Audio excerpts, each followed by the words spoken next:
주님의 평화를 빕니다. 오늘 말씀의 제목은 부활은 희망이다. 부활은 희망이다. 본문 말씀은 사도행전 1장 6절에서 8절까지의 말씀입니다. 한번 봉독해 드리면, 사도들이 한자리에 모였을 때에 예수께 여쭈었다. 주님께서 이스라엘에게 나라를 되찾아 주실 때가 바로 지금입니까? 예수께서 그들에게 말씀하셨다.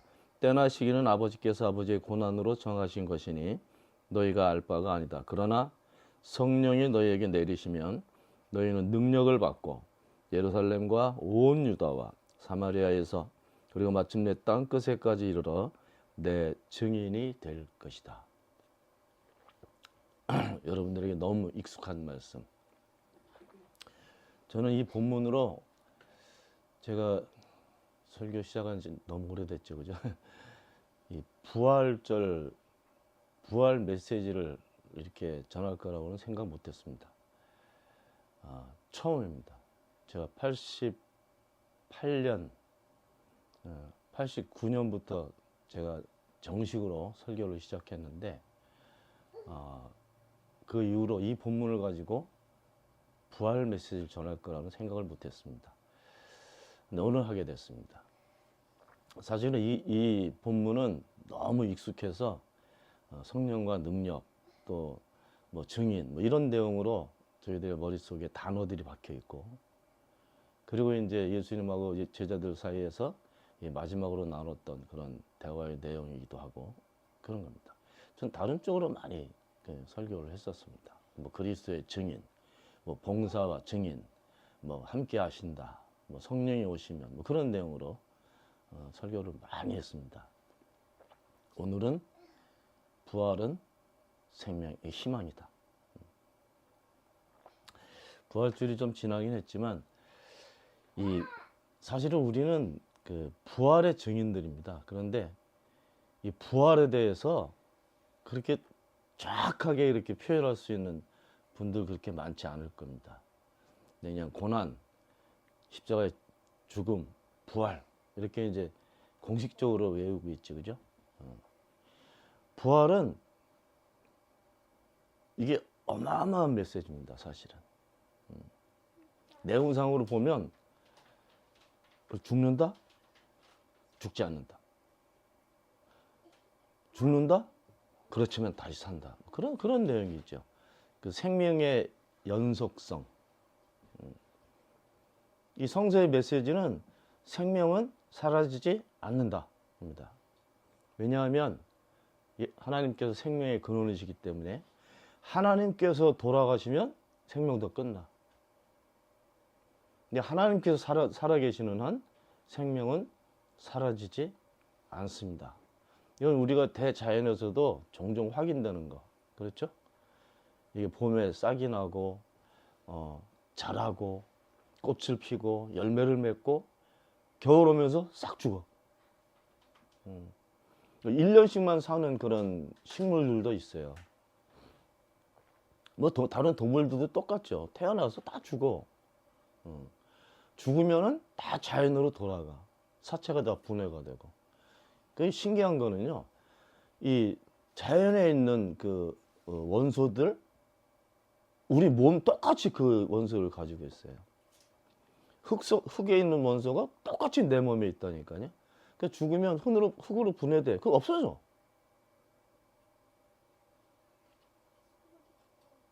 성서의 메시지는 없어지지 않는다입니다. 부활도 상징적으로는 예수님께서 진짜 십자가에 달려 돌아가셨잖아요. 근데 돌아가시고 3일 지난 다음에 말씀하신 대로 여인들이 무덤에 찾아갔는데 무덤이 비어 있었어요. 그리고 그 다음에 이어지는 말씀은 부활하신 주님께서 제자들 찾아가신 이야기, 오늘 사도행전 시작하면서도 고난 받으시고 그리고 다 이제 여러 가지 증거를 보이신 다음에 다시 부활하셔서 40일 동안 또 제자들과 같이 계셨던 그런 내용도 기록되어 있고, 예수님 무덤이 어딘지 몰라요. 그렇지만 죽었던 자가 다시 살아났다 이렇게 표현하지만 죽었어. 근데 안 죽었어. 이게 그리스도 복음의 교리의 핵심이에요. 그래서 우리가 그 믿음을 가지고 우리도 뭐 옛날에는 죽으면 뭐 천국 간다 뭐 그런 생각도 했고 새 나라와 새 땅 뭐 거기 가서 살기도 한다 그런 내용도 있고. 근데 계속 지속되는 그 특징이 생명이에요. 저는 어디서 왔는지 몰라요. 어떻게 왔는지도 몰라요. 우리 어머니가 날 낳았어. 근데 우리 어머니가 어떻게 이게 생겼는지도 몰라.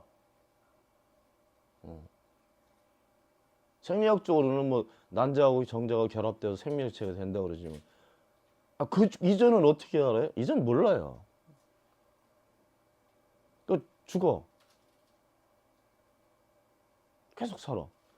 엄마 뱃속에 있을 때는요. 다른 나라예요, 거기는. 거기는 물로 꽉 차 있고 숨도 지금처럼 폐로 안 쉬고요. 이 탯줄로 쉬어요, 탯줄. 엄마하고 연결되어 있는 탯줄로 쉬어. 탯줄로 먹어. 근데 엄마 뱃속에서 나오잖아요. 탁 나오는 순간에 앙 하고 울면서 그때부터 폐로 숨을 쉬어. 입으로 먹어. 탯줄로 먹는 게 아니라. 탯줄 딱 끊잖아요, 나올 때. 전혀 다른 세상을 사는 거예요. 엄마 뱃속에서 나오는 순간엔 죽은 거야, 죽은 거. 왜? 이전 세계가 사라졌으니까. 탯줄로 먹던 그 시기가 사라졌거든요. 그 탯줄 끊는 순간에 죽은 거지. 근데 다시 살아, 새로운 형태로. 뭐 예를 들자면 그런 거라는 얘기죠. 부활은 희망이에요. 그리고 부활은 우리가 죽어도 계속 살 수 있다는 시그널이에요. 죄에 갇혀 있다가 벗어날 수 있다는 시그널이에요. 죽음의 공포? 진짜 죽었어? 그렇지만 죽지 않는다는 시그널이에요. 어떤 형태든지 다시 산다. 하나님께서 살아계시는 한. 그래서 부활은 희망이에요. 그럼 질문할 수 있어요. 그럼 다 죽은 다음에 그 다음에 새로운 삶에 대한 것만 얘기하는 건가? 아니요. 우리가 살면서도 끊임없이 죽었다가 살고 죽었다가 살고 하는 그런 삶을 살아요. 우리 몸도 그렇잖아요. 몸. 세포가 몇 조가 있다잖아. 몰라 얼마나 많은지. 근데 얼마나 많은 세포들이 지금도 죽고 있는지 몰라. 근데 얼마나 많은 세포들이 또 지금 막 살아나 있어요. 내 몸 안에서 죽음과 그 새로운 삶이 동시에 이루어지고 있어요. 그게 나예요. 근데 이렇게 이론적으로 알다가 그 다음에 진짜 알게 됩니다. 제가 자주 표현하는 것 중에 성령을 알게 되면 알게 돼. 이건 인간의 지혜로 할 수 있는 게 아니에요. 하나님께서 지혜를 주시고 하나님께서 능력으로 열어주시면 알게 되는 거야. 그 세계도 마찬가지. 그 세계 왔다 갔다 하는 사람들도 있잖아요. 요한도 그랬고 사도 바울도 그랬고 다른 세계에 대한 동경을 하는 게 아니라 그 세계가 있다라고 믿는 거예요. 그러면 내가 사는 내 존재조차도 인정 못하는 거잖아요. 죽음과 부활은 우리 삶 속에 밀접하게 관련이 되어 있습니다. 보시면 제자들 입장만 딱 보면은 제자들 예수님 그 돌아오시고 난 다음에 요한복음 20장을 보게 되면요 다 무서워서 절망해서 공포 속에서 요 조그만 방에 문 딱 걸어 잠그고 숨어 있었어요. 며칠 전만 해도요 이 이스라엘에서 아주 유명 인사들이었어요. 예수님의 제자들은 하루아침에 그 삶이 날아갔어요. 바닥을 친 거지. 사업으로 하면 잘 나가던 사업이 그냥 하루아침에 끝난 거예요. 부도가 나서. 그럼 그 상황이 어떻게 됐을까요? 그런 경우 많아요. 갑자기 내 사랑하는 사람이 없어졌어. 사고로 죽었든지. 식구들도 그런 경우 있잖아요. 그죠? 그러면 그 전까지는 정말 행복하게 살았던 삶이 바삭난 거예요. 아주 그냥.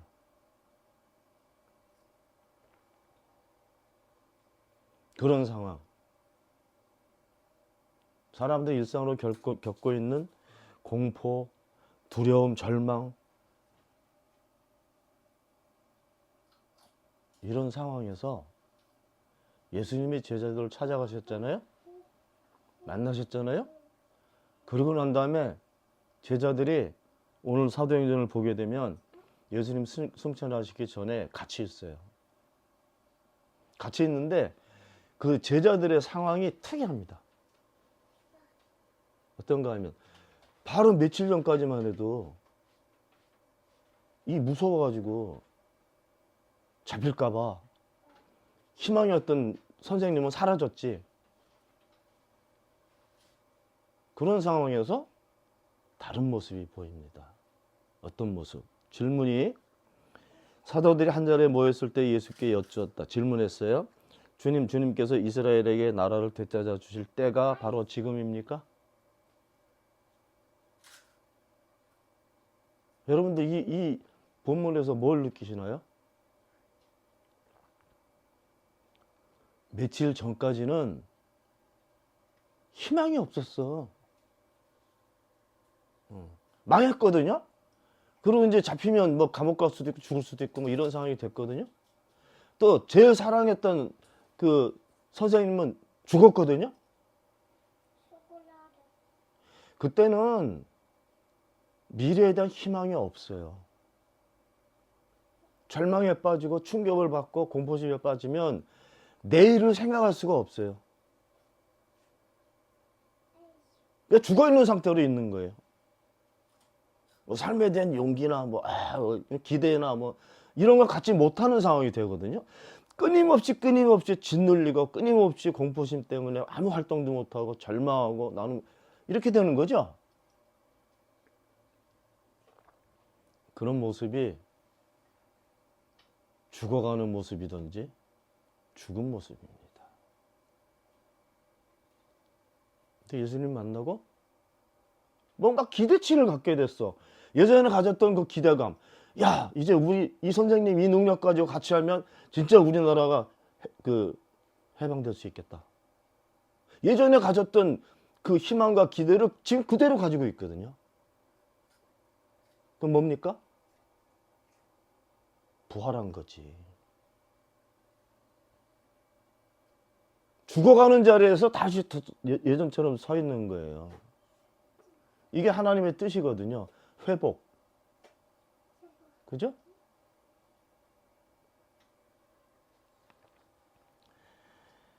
이런 내용으로 그 예수님 행적이 기록되어 있는데,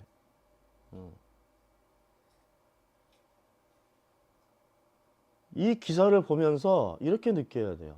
아, 정말 이런 상황에서 다시 설 수 있다. 내가 보기에는 불가능한 이런 상황이 있는데 예수님께서 하신 말씀으로는 하나님에게는 불가능이 없다. 모든 것을 하실 수 있다. 그러니까 예수님께서 하신 말씀이에요. 이 말씀을 언제 하셨냐면 이 어떤 부자가 예수님 찾아와서 어떻게 하면 영생을 얻을 수 있을까 막 이런 얘기 했잖아요. 그죠? 아, 그럼 네가 가서 계명을 잘 지켜. 아, 어렸을 때 계명 잘 지켰습니다. 아, 그래? 그럼 마지막 남은 게 하나 있다.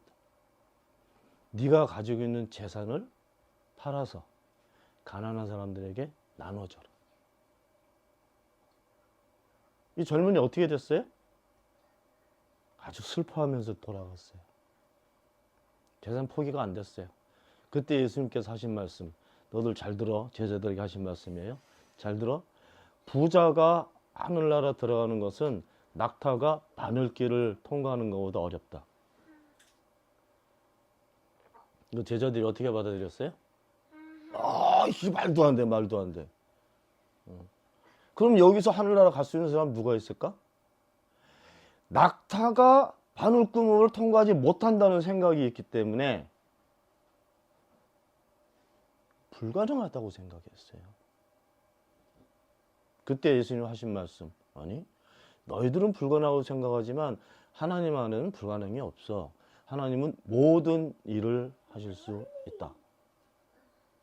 예수님 저희들 이해 못했습니다. 요즘 같으면 그렇게 이해할 거야. 갈 수 있어. 어떻게? 바늘길을 낙타가 지나갈 만큼 크게 만드는 거지. 코끼리 냉장고 넣을 수 있어요? 예전에는 못 넣는다고 생각했어요. 근데 지금 넣을 수 있어요. 어떻게? 코끼리보다 크게 냉장고를 만들면 되잖아요. 이게 아주 우스운 넌센스 퀴즈 같지만 불가능하다고 생각할 때가 있었고 이제는 가능하다고 생각할 수 있어요.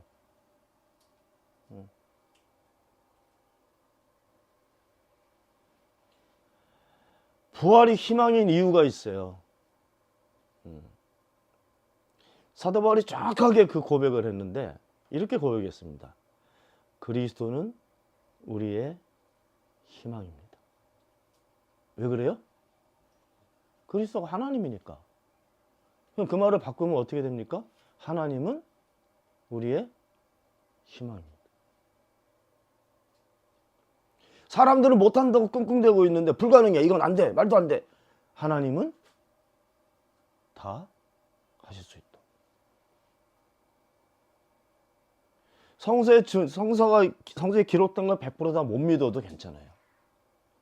그렇지만 예수님께 십자가 달려 돌아가시고 부활하셨다는 메시지는 이것을 과학적으로 확인할 수 없지만 또 안 일어났을 수도 있어. 다른 형식으로 일어날 수도 있어. 그런데 모든 사람들이 절망하고 불가능하다고 판단했던 그때 하나님께서 움직이시는 거예요. 이런 게 성서에 빼곡하게 기록되어 있잖아요. 이스라엘 백성들이 노예 생활하면서 정말 하나님께서 표현하실 때 그들이 내 백성이 울부짖는 소리를 내가 들었다. 왜 울부짖어요? 힘들어. 고통스러워. 이건 희망이 없어. 아무것도. 이건 이렇게 노예로 살다 죽어야 돼. 바닥 친 거지. 그때 지르는 비명소리를 누가 듣고 계세요? 하나님. 그리고 어떻게 됐어요? 그 울부짖음만 듣기만 하셨나? 어떻게 하셨습니까? 그 울부짖고 있는 노예같이 살았던 이스라엘 백성을 끌어내셔서 해방시키셨어요. 무슨 표현입니까? 그 고통과 죽음의 자리에서 건져내셨단 말이에요. 이게 구원이에요. 이거 하나님께서 하신 일이에요. 그러니까 하나님이 희망이지. 그 이스라엘 백성들의 삶 자체가 죽었다가 산 부활의 삶이에요. 그 일이 끊임없이 우리 삶 속에서 반복이 됩니다. 역사적으로.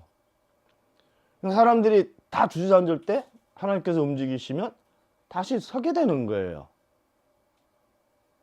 희망이지. 그런 식의 희망을 어디 가서 우리가 경험할 수 있습니까? 똑같은 내용으로는요. 예수님께서 오셔서 하신 일이 있잖아요. 그죠? 사람들이 이해 못했지만 하늘나라에 대해서 가르치시고, 하늘나라에 대해 가르치다는 말은 뭐예요? 하늘나라, 그 당시에 알고 있었던 사람들이 알고 있었던 하나님 나라 어디예요? 어디에 있겠지. 어떤 장소가 아니라 생명의 모습이에요. 생명의 모습. 겨자씨 비유는요, 요만해. 눈에 보이지 않는 씨가 떨어졌는데 나무가 막 자랐어요. 근데 거기 나중에 어떻게 돼요? 나무가 크니까 모든 새들이 거기 들어와 살아.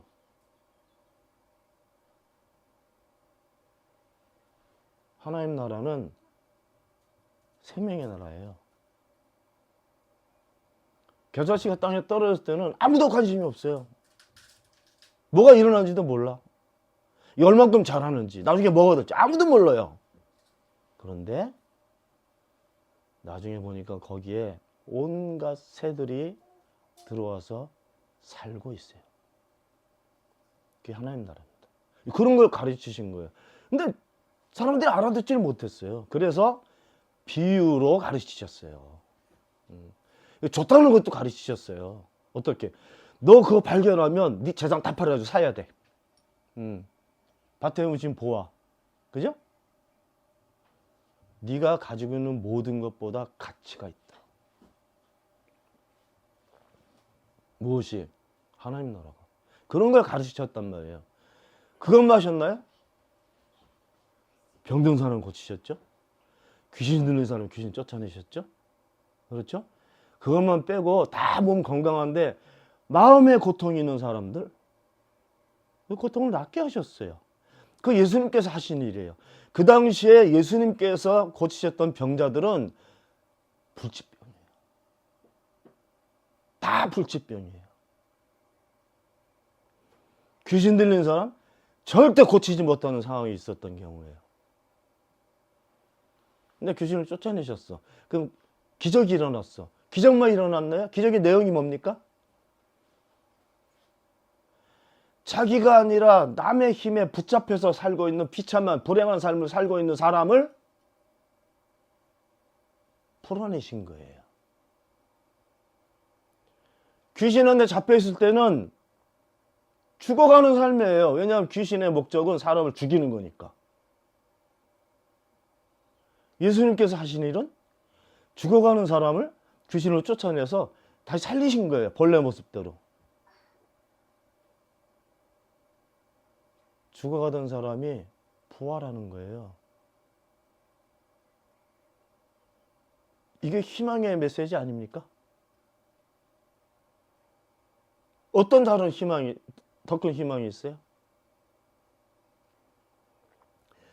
예수님께서 상대했던 사람들 중에 병자들이 많아요. 문둥병 걸린 사람까지 있었다니까. 문둥병 지금도 못 고쳐요. 12해 동안 피를 흘리며 살았던 여인의 내용도 있잖아요. 그죠? 날 때부터 걷지도 못하는 사람, 보지도 못하는 사람. 예수님 만난 사람들은 다 고쳤잖아요. 예수님께서. 그 사람들 상황은요, 그래요. 병 들어있을 때는 내가 내 마음대로 활동을 못해. 날 때부터 걷지 못하니까, 나 혼자 걷지 못하니까 다 친구들이 돌아다가 이렇게 살잖아요.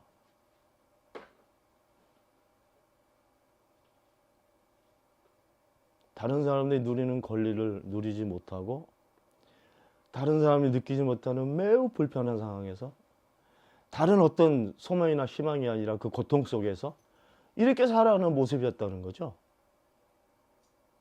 근데 어떻게 됐습니까?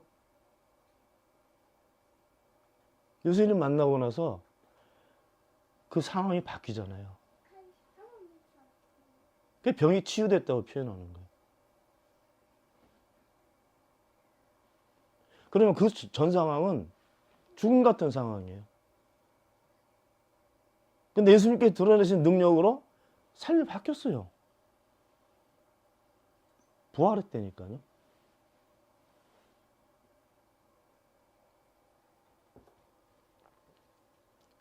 오늘 말씀 제목이 부활은 희망이다. 부활이 희망인 이유가 있어요. 그 일어난 현상만 보고 우리가 이렇게 설명할 것이 아니라 부활이 희망이 되는 결정적인 이유가 있습니다. 그게 오늘 본문에 기록되어 있어요. 여러분 아직까지 상상이 안 될 겁니다. 어디지?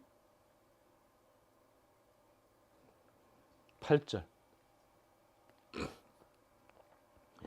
그러나 성령이 너희에게 내리시면 너희는 능력을 받고, 예전 그 개역 성서에는 권능을 받고 이렇게 번역했어요. 권능은 뭐예요? 능력이 많잖아, 그죠? 능력 종류가 많잖아요. 요만한 애기가 할 수 있는 능력, 어른이 할 수 있는 능력 많잖아, 그죠? 근데 여기는 세번역 성서는 능력이라고 표현했지만 이게 그냥 사람들의 사이에서 볼 수 있는 능력이 아니고 고테스 크라프트입니다. 하나님의 능력. 성령이 내리시면 그 능력을, 능력을 봐. 독일어 성서에 이렇게 되어 있어요. 크라프트 데스 하일.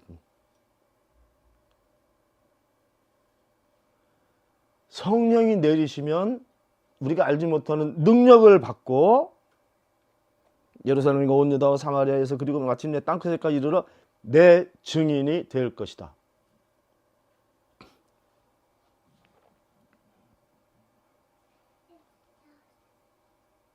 성령이 내리시면 뭘 받는다고요? 권능을 받아. 주거니박간이 하는 개념으로 보시면 안 되고, 성령이 우리한테 왜 오셨어요? 사람들이 하나님을 너무 몰라. 안다고 하면서 정말 엉뚱하게 살고 있었거든요. 제대로 율법 안에 살고 있다고 막 열심히 살았는데 다 곁길로 빠져나왔단 말이에요. 하마르티아. 이렇게 돌아갔어 다. 그래서 예수님을 보내신 거예요, 하나님께서. 사람들끼리 모여서 아무래도 안 되니까 오셔서 바로 잡으신 거예요. 바로. 정상적으로. 왜 우리에게 성령이 오셨어요? 우리가 아무리 한다고 해도 하나님을 잘 몰라.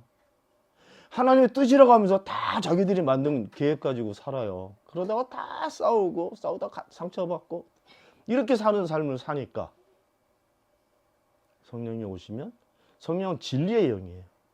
오시면 진리를 알게 된다. 그 진리가 뭐예요? 하나님.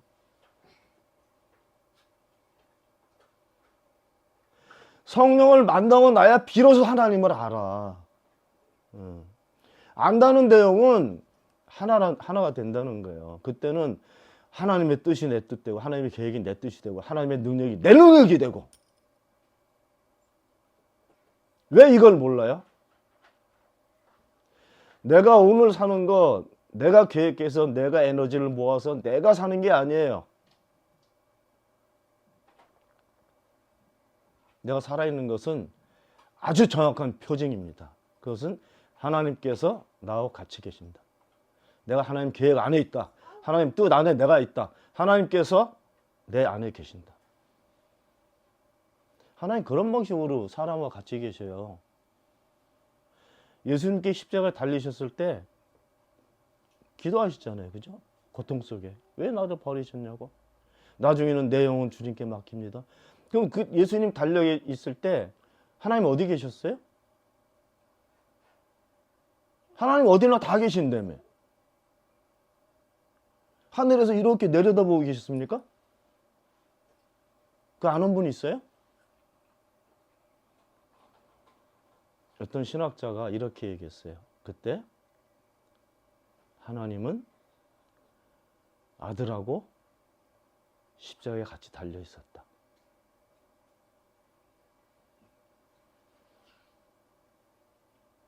그 순간에도 같이 계셨던 거예요. 내가 좋을 때만 은혜 막 이렇게 은혜 받고 있을 때 그때만 계시는 게 아니라고요. 저는 그렇게 믿습니다. 사람이 나이가 들어 죽던 뭐 사고로 죽던 딱 죽는 순간에 하나님께서 싹 데려가실 거라고 생각해. 어디로? 또 다른 살 수 있는 세계로. 제 교통사고가 한번 크게 났었다고 그랬잖아요. 딱 순간에 아무것도 없고 있어 그냥. 하나님이지 난지. 거시기가 딱 있어. 없어지지 않고.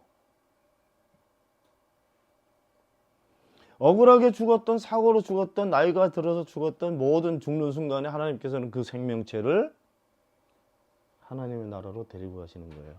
우리가 갈 수 있는 게 아니라.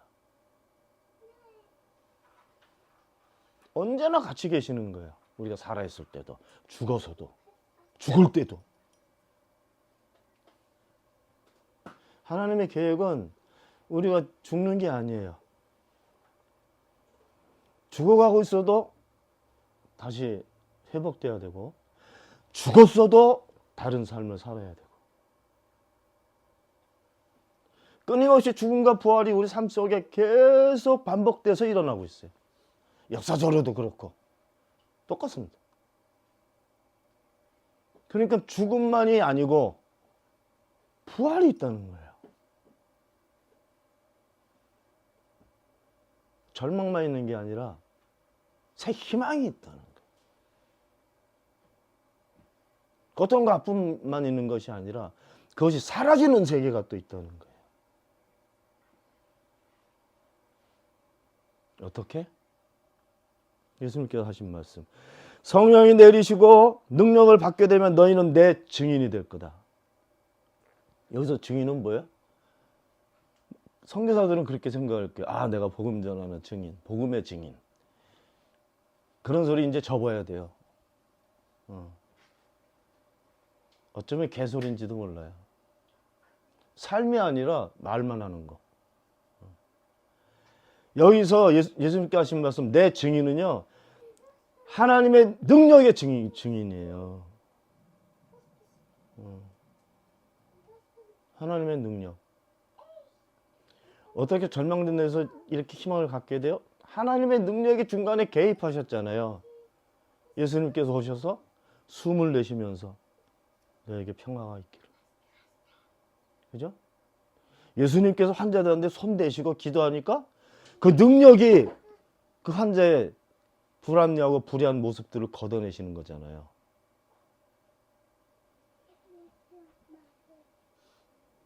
여기서 증인은 그런 하나님의 엄청난 능력에 대한 증인이에요. 교회 안에 있어요? 예수님께서 그 능력을 드러내심에도 불구하고 교회는 그 능력을 잊어버렸어요. 그리고 잃어버렸어요. 그럼 뭐가 돼요? 하나님이 사라진 거예요. 그 능력이 하나님이거든. 그러니까 성령이 내리시고 내가 능력을 받게 되면 나는 능력, 그 하나님의 증인이 되는 거예요. 하나님께서 어떤 분이시면 하나님의 그 큰 능력에 대한 증인도 되고 하나님의 계획에 대한 증인도 되고 이런 거예요. 복음이 뭐예요? 살았다입니다. 유앙헬리온. 복음 이게 한문으로 적어놔서 잘 몰라. 아마 복 있는 그런 건가? 잘 몰라. 유앙헬리온. 내가 죽어가다 살았다. 우린 살았어.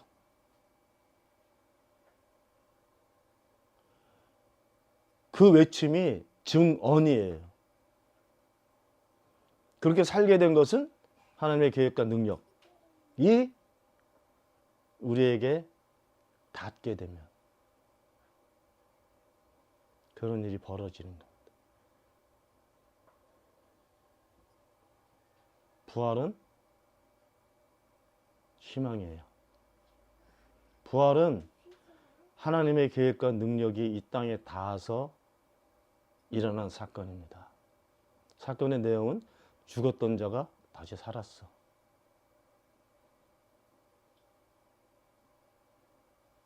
하나님께서 살아계시는 한 그 일은 반복적으로 우리 인간들의 삶 속에서 일어납니다. 부활은 그래서 희망이에요. 기도합시다. 하나님, 저도 이름만 불러도 주님을 더 알게 되기를 바랍니다. 주님의 계획과 우리를 향한 뜻과 우리 인간 사회에서 펼치시는 그 놀라운 능력이 저희들의 삶의 증거가 될 수 있도록 역사해 주시기를 바랍니다. 우리 주 예수 그리스도 이름으로 기도하옵나이다. 아멘.